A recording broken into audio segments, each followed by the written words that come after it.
Welcome,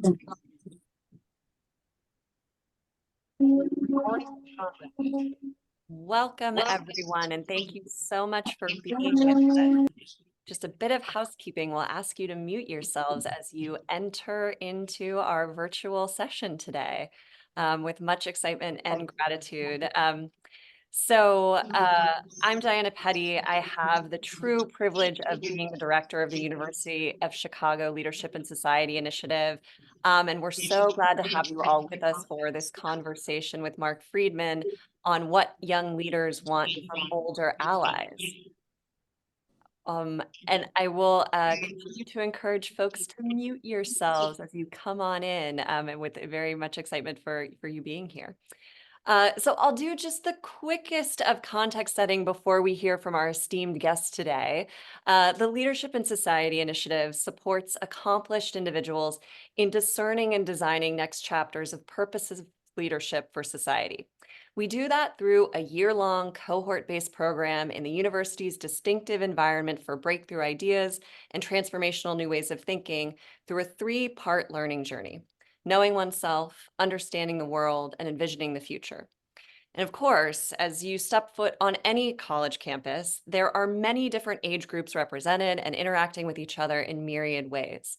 And through LSI, we've always believed, thanks in large part to Marc's thought leadership, that intergenerational learning, engagement, and collaboration would be a critical element in supporting our fellows in thinking through what their future leadership might look like and the ways in which they could be most impactful moving forward.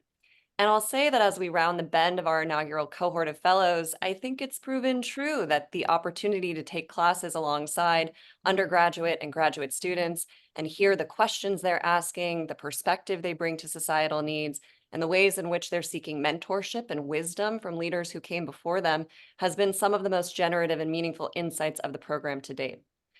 Just quickly in terms of what to expect for our next 45 minutes together, we'll have a 30-minute fireside conversation with Marc to gain insights and reflections on the recent survey of young leaders. We'll then open it up for your questions and largely want this to be an opportunity for you to hear more of Marc's extraordinary expertise. So please do feel free to use the chat along the way as we go to capture your questions, or we'll invite you to use your raise hand function and ask them live in our closing time together. So with that as a backdrop, it is a true privilege to have Marc Freedman with us. Marc is the pioneer of the concept of encore chapters, linking second acts to a greater good. He is one of the nation's leading experts on our increasingly multi-generational future and the co-founder of CoGenerate, which is building a world where older and younger people join forces to solve problems, bridge divides, and co-create the future. And he's the author of 5 books, but the Wall Street Journal named his most recent book, How to Live Forever: The Enduring Power of Connecting the Generations, one of the year's best books on aging well. So Marc, thank you so much for being with us. And let me formally bring you up so that we can see you. There you are. Thank you, Marc. It is truly a privilege.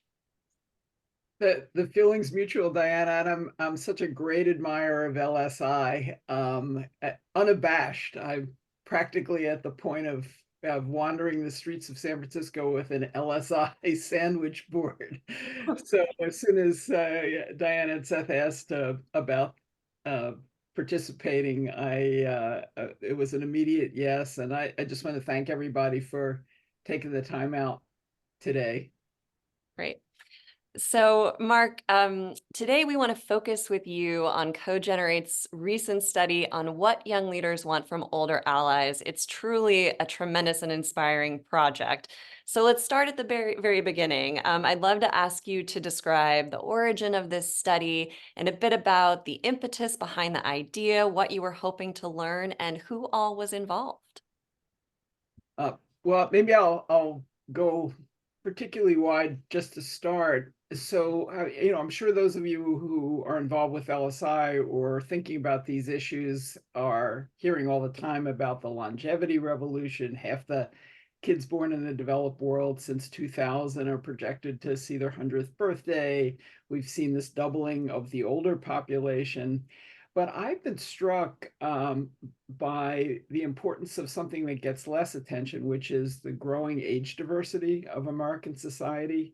So if you looked at the age distribution of the country in the beginning of the 20th century, it was basically a downhill slope from birth to 75. Very few people left at 75.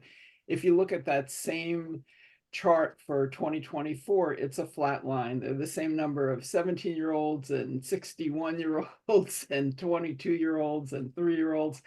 And when you even pull back from that, we have a quarter of the population under 20 and a quarter of the population over 60. And if you even move it up to 30, we're talking about 60% of society in roughly equal groups. And so that's one of the, I think, most important reasons that the kind of connection between generations that Diana was talking about matters. But along with this unprecedented age diversity, we have unprecedented age segregation. So we started the 20th century as one of the most age integrated societies in the world. In the 19th century, people didn't even know how old they were. People didn't celebrate birthdays. It would be knowing somebody's age would be like knowing somebody's blood type. And every facet of society was thoroughly integrated. Multi-generational housing was the norm. Agrarian workplace, older and younger people work side by side. And then in the 20th century, we undertook this radical reorganization of society around age that had never been tried before. And it was hardly a nefarious plot. It was, in fact, fed by some of the most important progressive legislation, child labor laws led, and universal schooling, at the young people being in schools with other young people, Social Security, my favorite public policy in America, has an intended purpose getting older people out of the workforce at a time we had over 20% youth unemployment. And so, through that, and then being really creative, inventing retirement communities and senior centers and nursing homes, we solved a lot of problems, but we created a big one, which I would describe as the state of age apartheid, right? We begin the 20th century as the most age integrated and ended as arguably the most age segregated. And that's fed a whole set of problems: age divides, ageism, generational conflict, social isolation, and loneliness. And so as we hit this moment where we've got 4 or 5 generations in the workplace at the same time, all of these aspects of age diversity, I think we really need to figure out how to reconcile this mismatch between diversity and segregation. And we've been looking for places where potential solutions reside. And so we did a survey with work at the University of Chicago, so deeply indebted to the U of C in that way as well. And we asked older and younger people whether they did want to work together on the leading problems of the day. And it showed deep pent-up demand on the part of both groups. Young people most wanted to work across generational lines on mental health. Older people, to our surprise, on climate and environmental issues. Both groups were really focused on education. And there was a message that, well, a couple of key findings, and this is the work that led directly into the young leaders study that Diana mentioned. The biggest surprise is that there was twice the level of interest on the part of young people as people like me.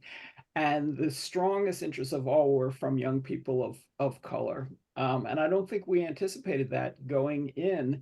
And so it was a message of collaboration and partnership, but an unflinching one. I mean, I think through the data came one clear perspective, which is you guys can't create all these problems and then pat us on the back and tell us we're the hope for the future and go off and solve them. But even more, that no one generation can solve these problems. And we need to work on this together. The barrier, people, both groups said that they don't even know how to talk to each other. And that's largely because of age segregation. There's just not enough opportunities for contact and collaboration in daily life.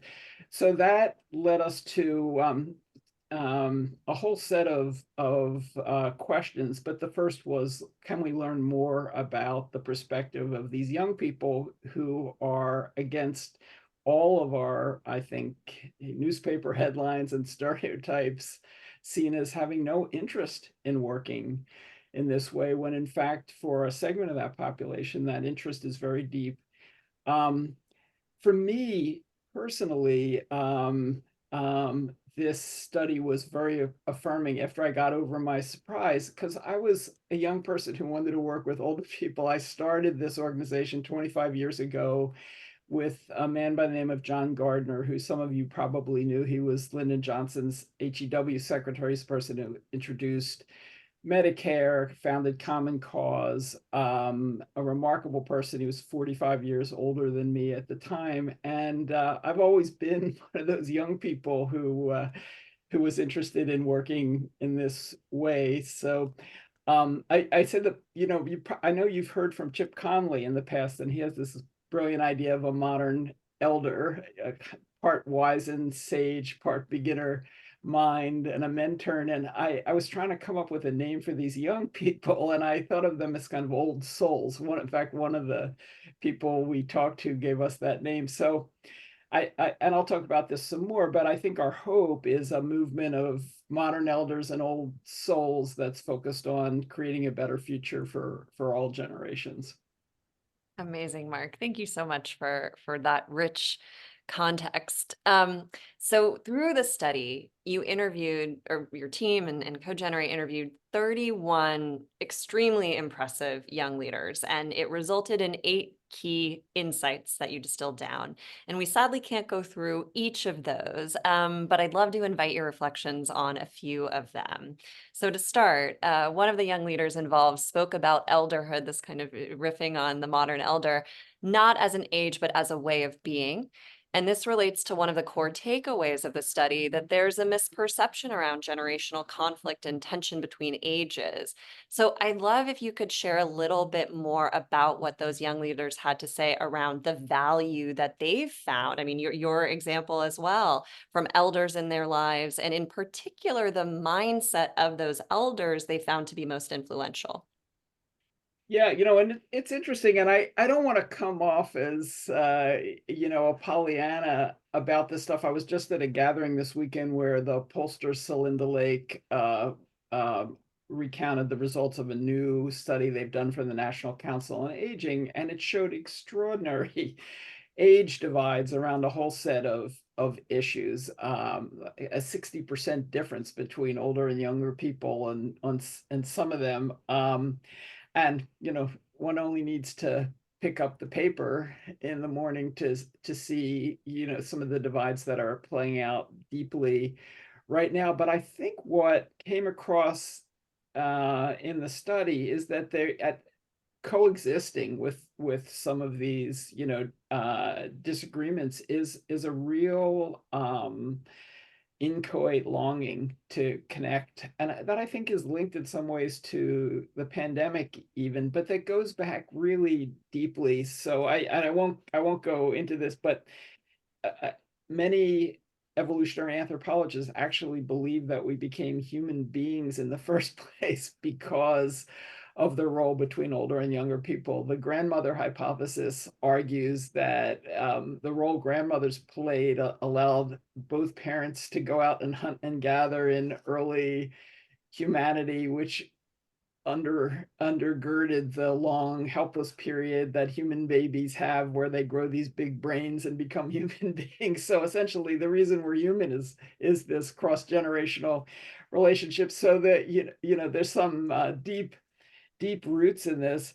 But to fast forward to the question that Diana actually asked, the biggest message around the elderhood role that came across was around listening, and the importance of asking questions. And it's funny, I talked about my personal relationship with John Gardner, and I remember that he told me at one point that his whole life changed when he discovered it was more important to be interested than to be interesting. It took him till he was about 50 before that shift happened. And I talked to somebody who worked for him, Harold Howe, who was the commissioner of education during the Johnson administration and reported to John. And he independently said one of his favorite experiences in that period was coming into John's office, and John would ask, "What's on your mind?" And I think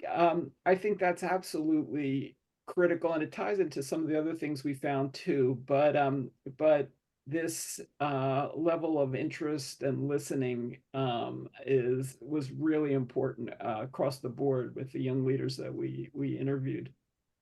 Amazing. So to your point, another kind of related insight, and one that I think most struck me in some ways, was around a reframing of personal connection over collaboration, and a kind of feeling from these younger leaders that sometimes even the most well-intentioned mentorship can feel transactional, and that we're kind of all moving very quickly, and we're conditioned to have a very kind of rapid approach, and be trying to progress in a certain direction or towards a set of outcomes or results. And one of the young leaders talked really beautifully about lessons learned from early civil rights leaders, that there's an importance, particularly when you're talking about social impact, to slow down to the speed of relationships. And that has like really stuck with me from this.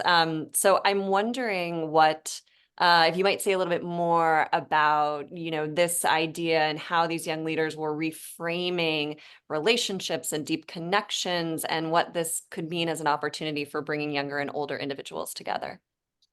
Yes, you know that the primacy of connection just came across in the NORC study, and also in these interviews with the young leaders. I should say we decided to do this kind of more anthropological, deep questioning of these leaders. We got funding to do it from, of all places, AARP, and the meeting we held with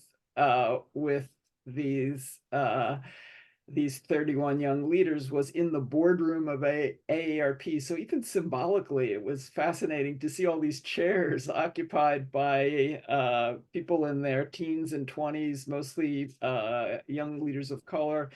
Um, and and this desire to connect. I was just at this meeting on the future of aging, a retreat over the past weekend with a bunch of people who study aging, and at one point, one of Deb Whitman, who runs the public policy for AARP, said that it's widely known in the gerontology community that all of us had a close relationship with a grandparent, and you got that sense with these young leaders. Every one of them had a bond with an older person, and there's been a fourfold increase in multi-generational living, primarily driven by immigrant communities of color. So they were talking from lived experience. And but I this is a place where I have some issue with the way we presented the findings, because it essentially said relationships first. We want to have a deep bond of trust before we work together, and that'll help us navigate conflicts. But sometimes the order goes the opposite way, and I'll just divert for a second and tell you the story. I've been spending a lot of time at Arizona State University at a housing complex called Mirabella for older people that ASU created, focused on lifelong learning. Everybody who lives in Mirabella can take any class at ASU. So there's some of the same features that LSI has. And when Michael Crow, the legendary ASU president, opened Mirabella, he said it was going to be the coolest dorm in the world. And so it gets built, and during the pandemic, and people move in. But shortly after the pandemic starts receding, the electronic music club Shady Park, directly across the street, moves into full swing, and war breaks out, because the club starts really going at about midnight, and the windows at Mirabella are rattling, and people, like one woman's electronic bed spontaneously folded up with her in it because of the vibrations. and the Wall Street Journal and the Chronicle of Higher Ed, all this coverage of the generational war across East University Avenue in Tempe.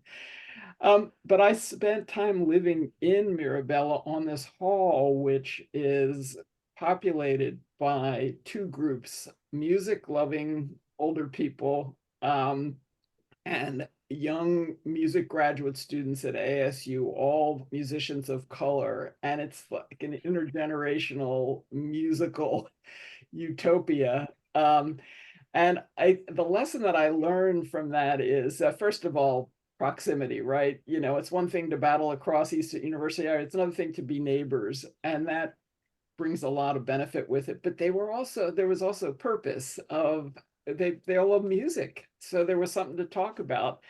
And then a third thing broke out, which is that people actually started playing together. This 78-year-old retired Wilkie Farr partner from New York, and a 25-year-old Korean Canadian pianist, Michelle Kim, Emily Ziegler's the lawyer's name, had both given up the flute when one, in Emily's case, to go to law school. She was too busy. In Michelle's case, to focus on the piano. Well, they discovered this about each other and they started playing the flute together, and they forged this extraordinary partnership. They're playing these flute duets all over the Maricopa County, and so I think this idea of proximity, purpose, and practice, a partnership, is really important. And lots of times the partnership can be the crucible around which the relationship forms. Instead of two people being, sitting across a table and trying to relate, it's different. You're playing the flute together, you really get to know each other. So that's my my quibble with the relationships. I think are ultimately the most important part, but maybe they come through the partnership, through the collaboration. Sure. So I'd love to go a little deeper on this idea of productive conflict, right? That the kind of the crucible of partnership that you're alluding to. And I think the report indicates that the young leaders express that in their formative years in a digital era, many have kind of come to expect an almost frictionless one-way communication because of the way that online platforms sort of prompt us to communicate and engage with one another. And that was really, again, kind of struck me. So I'd love to invite you, Mark, to share a bit more about those impressions. And, as in pursuit of what can be, productive conflict and dynamic tension, right? What might older allies be able to offer in supporting younger leaders on the process and practice of that kind of constructive style disagreement? Yeah, it was interesting because this was not the perspective we got really in the survey and also in these interviews was not a kind of gauzy romantic notion of intergenerational love. It was it was a more complex bond. And I don't know, have any of you seen the show Hacks? Its third season is coming out this weekend. I was just at South by Southwest and I got to see the first two episodes of the third season. And for those of you who've seen the show, it's the story of Deborah Vance, this Joan Rivers like a comedian who gets her show gets canceled, and Ava, I'm forgetting her last name, who's a young comedy writer who gets figuratively canceled for an indiscreet tweet. They have the same agent, and so the agent brings them together essentially to save each other's careers, and neither one of them are happy about it.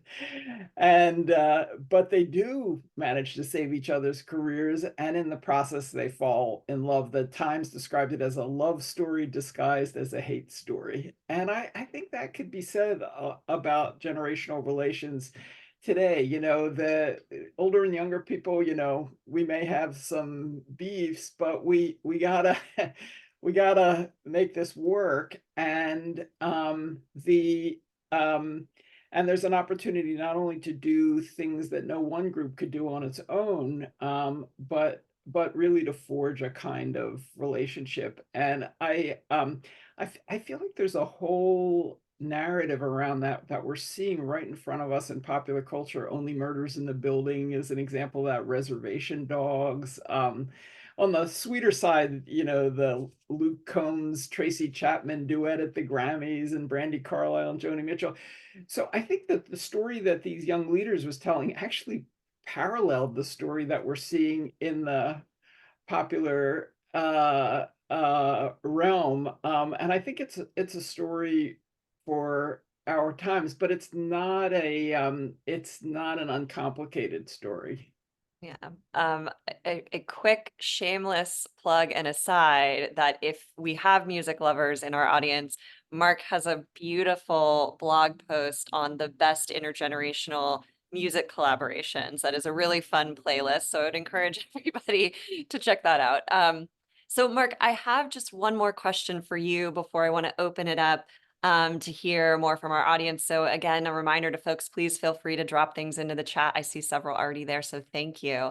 But the culminating insight of the work, and you opened with this, so I want to bring it full circle, is that the future of leadership is co-generational. Not any one generation is going to be able to, accomplish the scope and scale of what this moment demands of us. And in particular, there's kind of four distilled recommendations that I think are really helpful for older allies, which is listen, be optimistic, embrace humility, and build relationships first. We kind of talked through these. So Mark, just before we open up to audience Q&A, and I know that this work is ongoing and you're kind of continuing to build on future phases of study and research. So I'd love to just ask, just what hopes and possibilities are you taking away from this project? What actions are you hoping it could inspire? And then what do you see as the next phase of continued learning? Yeah, I think even expanding on that point that the future of leadership is co-generational, I think the future of our society is co-generational. Everybody's focused on midlife, and Chip Conley is a close friend, and we talk about this all the time. We're paying a lot of attention to midlife, which is a good thing, but really all the action is in the old and the young, writ large. All the numbers are there too. Again, we're kind of careening towards 2/3 of society. It's the two groups that are most separated. And even with disagreements, when you look at developmental psychology, I talked about the priority of these young leaders around relationship. Well, what I've learned over the past couple of decades is that we older people, and I say that I turned 66 last week, we desperately need these kinds of relationships. Jörg Bronfenbrenner, who founded the Head Start program, was asked at the end of his life what he'd learned. He said, what every child needs is at least one adult who's irrationally crazy about them. And what I realize is that all of us in the second half of life need to be irrationally crazy about young people. Laura Carstensen at Stanford has shown that as the time ahead becomes smaller than the time behind, that we naturally move towards focusing on relationship, and that others have shown that the skills around relationship and connection blossom, particularly empathy, emotional regulation in this chapter of life.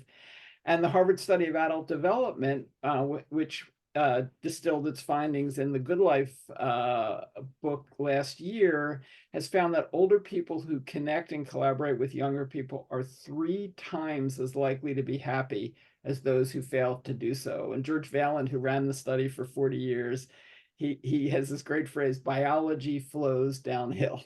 That's so there's not only a demographic imperative, but there's a developmental one as well. And so we really need to figure out how to capitalize on this multi-generational moment. And what we're interested in doing at CoGenerate is, first of all, do a parallel study of older leaders. What are they looking for from younger uh, um, change makers, and then to bring those groups together. I'm personally interested in creating a new rite of passage where older and younger people kind of move into this new phase of life together. We ran a project over the last 2 years called Generations Serving Together, where national service in America is ferociously segregated by age. 95% of AmeriCorps members are under 24, and 100% of AmeriCorps senior members are over 55.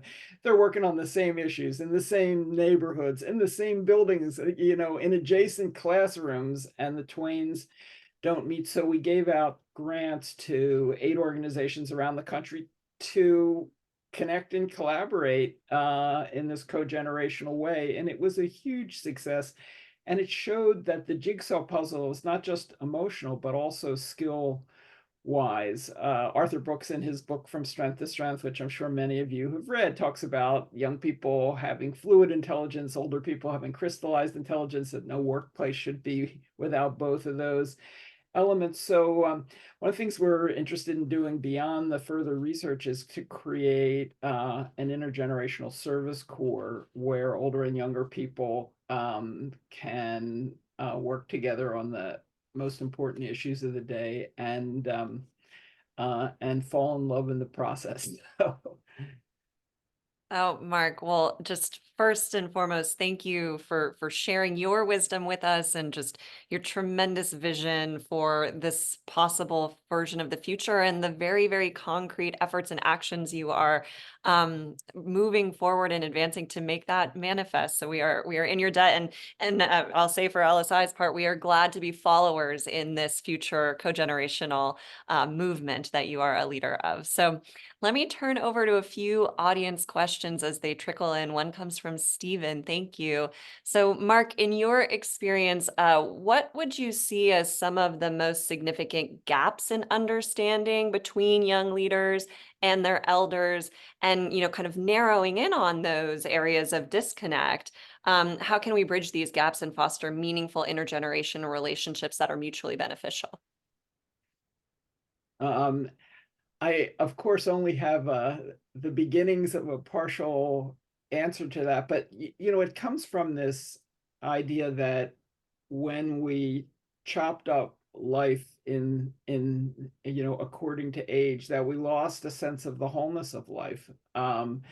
Older people became an interest group, or similarly with children, and as we're leading these longer lives, that's been particularly damaging. How do you grow old gracefully if you haven't had much contact with older people, especially outside of your family? How do you navigate a multi-generational future as a society if groups have very little practice working together? And so, one of the things that I feel like this is kind of drawing on the interviews we did is a loss of a sense of perspective. I think the young leaders that we talked to were really hungry for, you mentioned, Diana, the civil rights leaders, that people were working on the same issues. They wanted that kind of perspective, and I think in it a sense of hope, that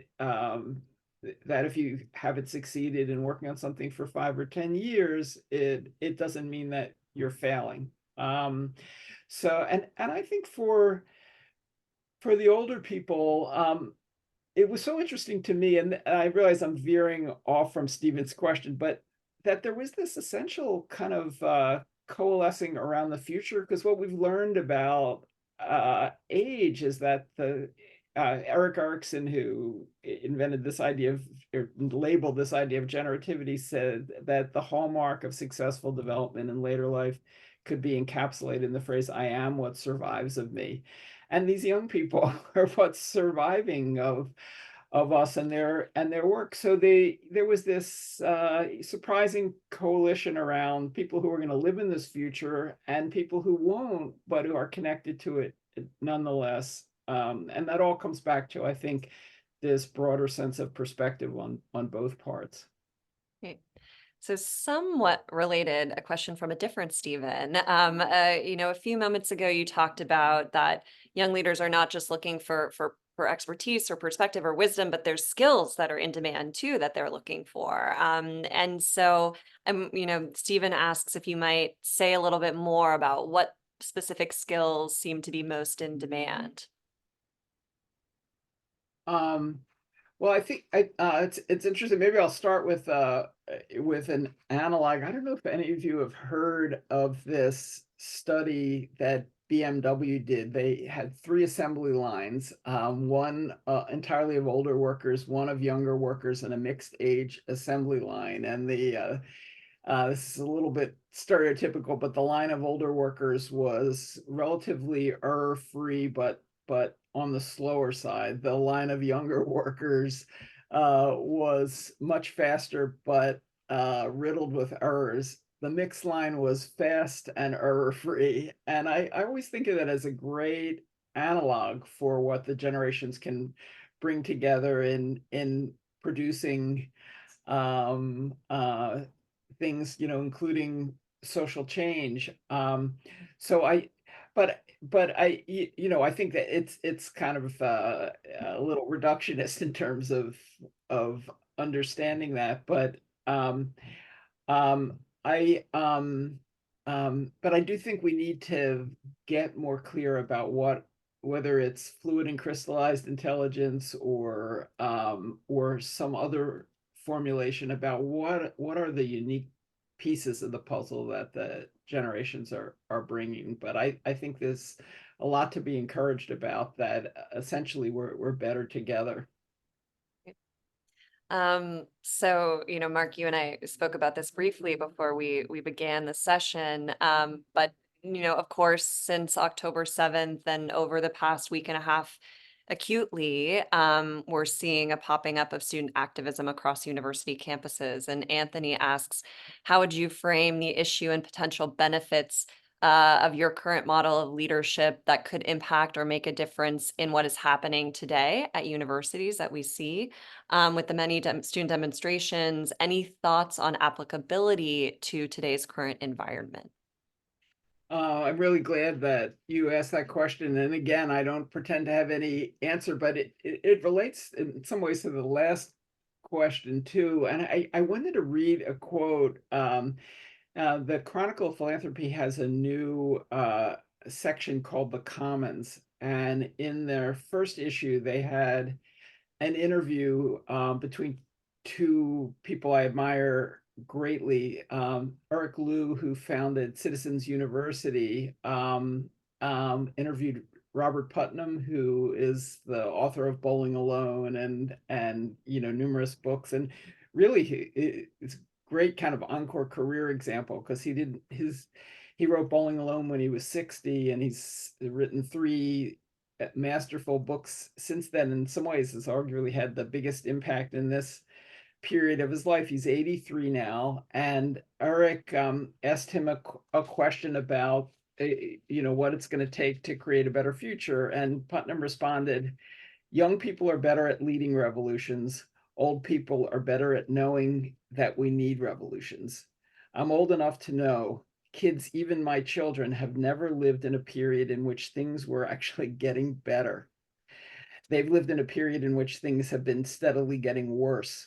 Old people have the advantage of knowing that it doesn't have to be this way, but they are not the people who know what to do next, which is really interesting. And I think in some ways, guidance for the conflict that's happening now. And I think there has to be that humility on the part of both groups. So anyway, the Eric who did the interview had a great phrase which made me think about the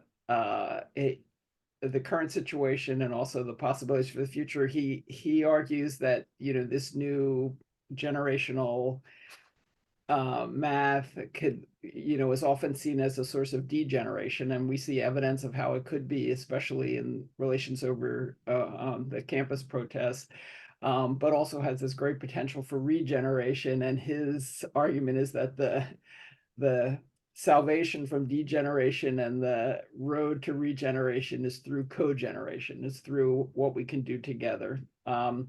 So I think if campuses, for example, were places where more intergenerational trust and understanding were nurtured, maybe there would be better possibilities of communication in the current moment. But as we know, campuses are, among the most age segregated institutions in society.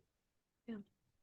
So I've got just one more question from the audience for you before we hit time, Mark. So Maria asks, kind of wants to think about younger leaders. There's multiple generations of them now. So Maria asks, are you seeing any differences in concerns or goals or desires for connection between Generation Z and Generation Alpha? And wondering specifically if mental health still seems like a really core focus and top concern for Generation Alpha. I don't know the answer. I apologize. Um, and I think I'm less persuaded by the generational labels and more by the developmental dynamics. But it is interesting in talking to these young leaders. One of the points that struck me, both professionally and personally, is not only their emphasis on working across generational lines on mental health issues, but this feeling that those of us who were in our 60s, 70s, beyond, we didn't take mental health seriously enough, and have the accumulated consequences of that now, which also leads us to be less understanding and patient with some of the struggles that these young people are going through. So mental health was really a big issue for the people that we talked to. um, I have to just offer a blanket apology for terrible answers to all of your questions. But maybe that's fodder for future research on these issues. Not in the slightest, Mark. I mean, truly, thank you so much for sharing your time and your brilliance with us today. And, I'll say I so appreciate the ways in which, the work that CoGenerate does is so solution oriented, and it points to just opportunities and opens up invitations for this type of collaboration and cross-generational work. So for anyone who hasn't had a chance to see it, I will leave in the chat the link to the full study. I would encourage all here to take a look. I found it to be just extremely energizing to see. And so Mark, with that, we will bid you a wonderful afternoon. Thank you to everyone in our audience for joining us. And we hope to see you for a future LSI conversation. Take care to all. Thanks. Look forward to it.